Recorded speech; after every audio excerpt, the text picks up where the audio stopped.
हो गया भाई, वेल प्लेड ट्रेविस हेड। हाय राम, कब तक दोस्तों, मेरा एक सिंपल सवाल है कि कब तक इस आदमी के लिए मैं तालियां बजाता रहूंगा? मतलब हर मैच में बस मैं यूं ही बैठा होता हूं ट्रेविस हेड को देख के, नहीं मार रहा रेगुलरली। ये एडिलेड में, ये गाबा, ये वर्ल्ड कप में, ये WTC फाइनल में 100 नहीं मार रहा। ये अपने हाथों से ना रोहित शर्मा की रिटायरमेंट लिख रहा है, उसको रिटायर करवा रहा है कि thank you very much for your services. Season और नॉट ट्रेविस हेड आपको पहले ओवल में मारते हैं WTC के फाइनल में, उसके बाद वो वर्ल्ड कप के फाइनल में आपको मारते हैं, उसके बाद आपको पिछले टेस्ट मैच में मारते हैं, उससे पिछले मारते हैं, फिर इसमें मारते हैं। Why are we not able to find a solution to Travis Head's problem यार? दो निकम्मे, दो गुनेगार। गाबा में ऑस्ट्रेलिया कैसे हुई 400 पार? क्या इंडिया WTC के फाइनल से हो गई बात? का ट्रेविस हेड हेडेक नहीं है, ट्रेविस हेड माइग्रेन बन चुका है, क्योंकि हेडेक एक गोली खाकर ठीक हो जाता है, लेकिन ट्रेविस हेड अब आपको रुला रहा है, खून के आंसू रुला रहा है।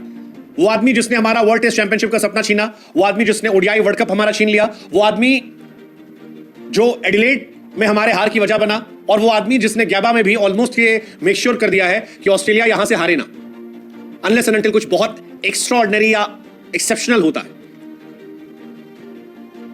मतलब ट्रेविस हेड, एक्चुअली में ट्रेविस हेडेक है, इंडिया में लोग ऐसा कह रहे हैं, लेकिन मैं कह रहा हूं हेडेक छोटा है यार, हेडेक कम है, माइग्रेन का हो यार। हेडेक पहले मैच में था, वो फर्स्ट टेस्ट मैच में जब वो 89 पे आउट हुआ था, लेकिन फिर उसको मिल गया रोहित शर्मा, और रोहित शर्मा से ट्रेविस हेड का जो अफेयर है वो लव अफेयर अलग लेवल का है, अलग लेवल का। जिस गैबा में आज ट्रेविस हेड ने शतक मारा है, इस गैबा में आखिरी 3 पारियों में भाई साहब ने अंडा दिया था। 2 तो इसी साल थे, वेस्ट इंडीज के सामने थे, नए नए लौंडे वेस्ट इंडीज के आउट कर रहे थे, लेकिन इंडिया के सामने जैसे रोहित शर्मा आए, सेकंड टेस्ट मैच में शतक ठोक दिया, थर्ड टेस्ट मैच में फिर शतक ठोक दिया। ट्रेविस हेड अनस्टॉपेबल हो चुका है, और ये बहुत परेशान करने वाला है। हर टेस्ट मैच में अगर एक आदमी आपको पीट रहा है, आखिरी 5 में से 4 पारियों में शतक आपका नाम है, तो यार इंडियन कैप्टन को, इंडियन थिंक टैंक को, कोच को चुल्लू भर पानी में सोचना चाहिए कि यार हम एक आदमी को लेके प्लान नहीं कर पा रहे। इतना बढ़ गया वो, इतना बड़ा तोप बन गया, डॉन ब्रैडमैन बन गया वो। यार आपको पता है, आप ऊपर विकेट गिराते हो, एक आदमी आके खून पी जाएगा आपका। और ये किसी एक सीरीज, एक टूर्नामेंट या एक फॉर्मेट क्रिकेट का नहीं है। 2 साल पहले भी यही कहानी थी, WTC फाइनल में, ODI वर्ल्ड कप में भी यही कहानी थी। T20 वर्ल्ड कप हम भले जीत गए थे, लेकिन वहां भी इसने 50 ठोक दिया था। रोहित शर्मा से इसका लव अफेयर अलग लेवल पे जा चुका है, और इतना बीस्ट मोड जिसमें ना कोई सिंपैथी आपके लिए है, मतलब अलग लेवल पे यार। मुझे लगता है Travis head has become larger than life in front of India. अगर इंडियंस को किसी से डर लगना चाहिए तो वो ट्रेविस हेड से। कोई बहाना नहीं, आप कोई नाटक नहीं है। पिच गीली थी, हवा ये चल रही थी, गेंद नहीं थी, पुरानी थी, ये था वो था, कोई नौटंकी नहीं। अनफॉर्चुनेट था, अंपायर ने ये कर दिया तो ऐसा हो जाता, कोई तमाशा नहीं है ट्रेविस हेड का। सिंपल आओ, चाहे जैसी पीछे बैंड बजाओ, मारो, चले जाओ, दैट्स ट्रेविस हेड। और ये इंडिया को परेशान कर रहा है, इंडिया के वर्ल्ड टेस्ट चैंपियनशिप के सपने को छीन रहा है। मतलब मुझे तो लगता है कि इंडियंस को कहना चाहिए सर ट्रेविस हेड। हर फॉर्मेट में यार आदमी पिटाई कर रहा है। रेड बॉल में पीट रहा है, पिछला मैच पिंक बॉल में था, उस पर पीट दिया, व्हाइट बॉल में भी इसने हमसे सपना छीन लिया चैंपियन बनने का। मतलब इट्स क्वाइट शॉकिंग है, बहुत डिसअपॉइंटिंग है, क्योंकि इंडिया ट्रेविस हेड की वजह से फंस गई है। इंडिया इस मैच में ठीक ठाक थी, 3 विकेट निकाल लिए थे 70-75 पे। लग रहा था कि यार यहां से कमबैक होगा, शायद 150, पौने 200, 250 तक तो ऑल आउट कर देंगे, क्योंकि हमारे वाले तो वैसे भी 200 के पार जाने वाले नहीं है। फिर ट्रेविस हेड ने अकेले 150 मार दिए। पिछली बार 141 मारे थे, वही गैप बना था। इस बार 150 मार दिए। अब मेरे मन में सवाल है कि जितना ट्रेविस हेड ने अकेले मारा है, पहला सवाल तो ये कि आप उतना पूरा टीम इंडिया मिलकर मारेगी, क्योंकि हमारे जो खिलाड़ी चल भी रहे हैं उनमें लक्षण नहीं लग रहे। आप जायसवाल और ऋषभ पंत को हटा दो, अब सोचो कोई खिलाड़ी जो ट्रेविस हेड की तरह खेलता हो। रोहित शर्मा तो चल जमाना गुजर गया। It's very disappointing. ऑस्ट्रेलिया ने 14 के 14 मैच जीते जब ट्रेविस हेड ने शतक लगाया। अब सवाल यह है कि क्या यहां पर गैबा में घमंड टूटेगा, वो रिकॉर्ड टूटेगा, इतिहास टूटेगा, पता नहीं। बट कैप्टन रोहित शर्मा से एक सवाल जरूर है कि यार रोहित भाई, आपके सामने 6 इनिंग में एक आदमी 4 शतक मार रहा है, बाकी सबके सामने 25 में 0 है। आप लोग थिंक टैंक के साथ बैठे क्या करते हो? कोई प्लानिंग ही नहीं है। अगर ऑस्ट्रेलिया ये टेस्ट मैच जीत गई, इंडिया वर्ल्ड टेस्ट चैंपियनशिप से बाहर है। और ये आदमी आपको लगातार मार रहा है। आखिरी 7 इनिंग में 90, 163, एक मैच फंसा था, उसके बाद फिर 89, 140, 152। केवल एक बुमराह हटा दो, केवल एक बुमराह हटा दो, कोई एक गेंदबाज ऐसा नहीं है जो ट्रेविस हेड को परेशान करने लगता। नतीजा है 405 रन, 405। एक हमारे जस्सी भाई है, ऊपर ब्रेक दिलाते हैं, बीच में रन रोकते हैं, नीचे आते हैं आउट करते हैं, जैसे वो हटते हैं सामने वाले पीट दियाते हैं। 80 से पड़वाते उसकी बॉडी के अंदर शॉर्ट बॉल्स, एक लेफ्ट आर्म पेसर से फुल बॉल्स करवाते, कर ही नहीं रहे आप। हो गया 100 हो गया भाई, 100 हो गया भाई। Well played Travis Head. हाय राम, कब तक दोस्तों, मेरा एक सिंपल सवाल है कि कब तक इस आदमी के लिए मैं तालियां बजाता रहूंगा? मतलब हर मैच में बस मैं यूं ही बैठा होता हूं ट्रेविस हेड को देख के, नहीं मार रहा रेगुलरली, ये एडिलेड में, ये गाबा वर्ल्ड कप में, ये WTC फाइनल में 100 नहीं मार रहा, ये अपने हाथों से ना रोहित शर्मा की रिटायरमेंट लिख रहा है, उसको रिटायर करवा रहा है कि thank you very much for your services, signed Travis head, तुम्हारा ओनर। ये आज की डेट में ओनर बन गया है रोहित शर्मा का, कसम से बता रहा हूं मैं। रोहित शर्मा इसके सामने ऐसे घुटने टेक देता है, ऐसे घुटने टेक देता है जैसे कि पता नहीं कौन सा देवता आ गया है और वो कितना कमजोर है रोहित शर्मा। कोई प्लान ही नहीं है ट्रेविस हेड के लिए भाई, कोई प्लान ही नहीं है।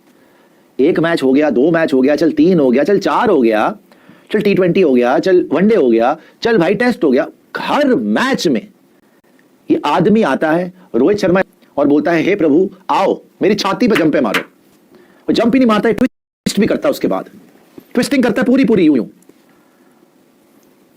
कोई तो प्लान होगा रोहित के पास। 2 निकम्मे 2 गुनेगार, गाबा में ऑस्ट्रेलिया कैसे हुई 400 पार, क्या इंडिया WTC के फाइनल से हो गई बात? तो देखिए, सबसे पहले तो मैं इंडियन टीम के घटिया और बेहद ही वाहियात प्रदर्शन को लेकर ताली बजाना चाहूंगा।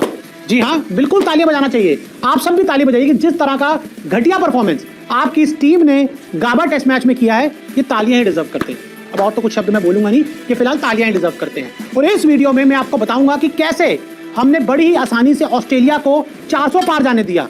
कौन है इंडियन टीम पर बोझ, कौन है निकम्मे और कौन है गुनेगार, जिस वजह से टेस्ट क्रिकेट में बार बार हो रही है हमारे देश की हार। तो देखिए, इसमें सबसे पहले अगर मैं बोझ की बात करूं तो बोझ में सबसे ऊपर और पहला नाम आता है हमारे देश के कप्तान रोहित शर्मा का, जो इंडियन टेस्ट टीम पर एक सबसे बड़े बोझ बन चुके हैं। उनकी घटिया बल्लेबाजी को तो साइड कर दो, मैं अभी इस बारे में बात ही नहीं करूंगा। यहां मैं बात करना चाहता हूं रोहित भैया की कप्तानी के बारे में। भैया कुछ तो शर्म कर लो, 3 बड़े मुकाबलों में ट्रेविस हेड आता है, आपकी बैंड बजाकर चला जाता है और आप तालियां बजाते रहते हो, उसका कैच छोड़ देते हो। 2023 वर्ल्ड कप फाइनल, उसके बाद WTC, उससे पहले WTC, और अब मैं अगर बात करूं तो भाई साहब एक बार फिर खड़े हो गए हैं आपके सामने ट्रेविस हेड। खड़े नहीं हुए, उन्होंने 100 बनाया, पिछले मैच में भी बनाया था, इस मैच में भी 100 बनाया था। रोहित आते हैं, ट्रेविस हेड हीरो बन जाते हैं। रोहित नहीं होते तो बुमराह की कप्तानी में जाकर ट्रेविस हेड का स्कोर देख लेना, ट्रेविस हेड कुछ नहीं कर पाया था। लेकिन रोहित शर्मा एकदम वाहियात कप्तान है टेस्ट क्रिकेट में, उनको पता ही नहीं है कि करना क्या है, अगला मूव क्या लेना है, किस तरह से एक बल्लेबाज को सेट करना है आउट करने के लिए। ये बल्लेबाज को सेट करते हैं शतक बनाने के लिए। और भाई साहब, पिछले इतने सालों में मैंने इतना बेकार टेस्ट कप्तान इंडिया का नहीं देखा। विराट कोहली बहुत बढ़िया कप्तान थे, अजिंक्य रहाणे भी अच्छे कप्तान थे, लेकिन इनको तो कुछ समझ नहीं आता, बस ऐसे खड़े रहते हैं लॉस्ट वर्ल्ड की तरह, कुछ मतलब अलग दुनिया में खो जाते हैं। तो मेरे हिसाब से इंडियन क्रिकेट टेस्ट टीम पर अगर कोई सबसे बड़ा बोझ है तो वो है रोहित शर्मा। उसके बाद बात करते हैं सबसे बड़े निकम्मे की, जो हैं मोहम्मद सिराज। बल्लेबाजों से लड़ना हो, विकेट्स को चेंज करना हो, जितने भी उल्टे सीधे काम हैं, इसमें भाई सबसे आगे होता है। वो देखियोगे ना आपने पिक्चर धमाल में, वो जावेद जाफरी अपने आप आगे आ जाता है, लेकिन जब बारी आती है विकेट लेने की तो ये अपने आप सबसे पीछे चला जाता है। और विकेट पता कब लेता है, अगर लेता भी है तो कोई बल्लेबाज 100-150 बना चुका उसको आउट करता है, फिर बदतमीजी करते हैं। उसके बाद अगर कोई गेंदबाज सेट हो जाए, 25-30 रन बना ले, उसको आउट कर लेता है भाई। आखिरी का 1-2 विकेट ले लेगा, गंदी हरकतें करते रहेगा, गंदा एग्रेशन दिखाता रहेगा, विकेट नहीं ले पाता।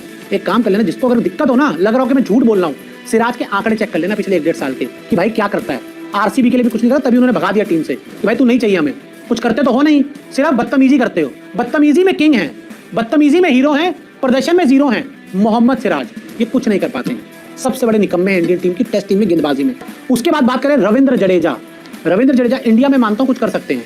इंडिया में जब आप गंदी विकेट्स बनाते हो, गड्ढे बनाते हो, स्पिन गेंदबाजों को कहते हो कि भाई जाओ पहली गेंद पे बोल्ड मार दो, उसमें जडेजा कुछ कर सकते हैं। लेकिन जब सामने आएंगी ना ऑस्ट्रेलिया जैसी कंडीशन, वहां पर नहीं कर पाते हैं। इंग्लैंड जैसी कंडीशन, वहां नहीं कर पाते हैं।